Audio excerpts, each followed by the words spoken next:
అహ్మదాబాద్ స్టేడియంలో ఆ రోజు మనందరి కళ్ళు చెమర్చాయి. కానీ ఆ ఓటమి హిట్‌మ్యాన్ రోహిత్ శర్మను ఎంతలా కుంగదీసిందో మనకు నిన్నటి వరకు తెలియదు. నిన్న గురుగ్రామ్‌లో జరిగిన ఒక ఈవెంట్‌లో రోహిత్ శర్మ ఒక సంచలన విషయాన్ని బయటపెట్టారు. 2023 వరల్డ్ కప్ ఓటమి తర్వాత తను క్రికెట్‌కి గుడ్ బై చెప్పాలని అనుకున్నారట. అసలు రోహిత్ మనసులో ఏముంది? ఆయన ఎందుకు అంతటి కఠిన నిర్ణయం తీసుకోవాలనుకున్నారు? ఈ ఈరోజు వీడియోలో మనం తెలుసుకుందాం.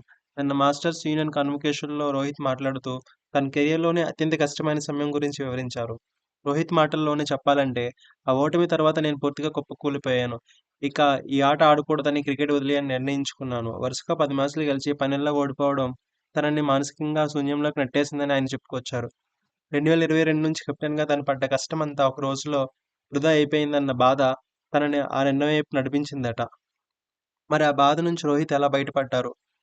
తనని తాను మార్చుకోవడానికి కొన్ని నెలల సమయం పట్టిందని రోహిత్ వెల్లడించారు. తను అసలు క్రికెట్ ఎందుకు ఆడటం మొదలుపెట్టాను? ఈ ఆటపై తనకున్న ప్రేమ ఏంటి అనే విషయాలను మళ్ళీ గుర్తు చేసుకున్నారట. ఆ పట్టుదలే తనని 2024 టీ20 వరల్డ్ కప్ వైపు నడిపించింది.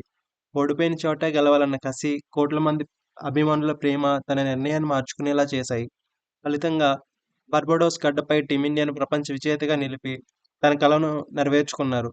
నిన్నటి స్పీచ్‌లో రోహిత్ మరో కీలక విషయం కూడా చెప్పారు. టీ20లకు రిటైర్మెంట్ ప్రకటించిన తన కళ్ళు ఇప్పుడు 2027 వరల్డ్ కప్ పైనే ఉన్నాయని పరోక్షంగా హింట్ ఇచ్చారు. అంటే హిట్‌మ్యాన్ విధ్వంసం ఇంకా ముగియలేదు. ప్రస్తుతం న్యూజిలాండ్‌తో జరగబోయే సిరీస్ కోసం ఆయన సిద్ధమవుతున్నారు.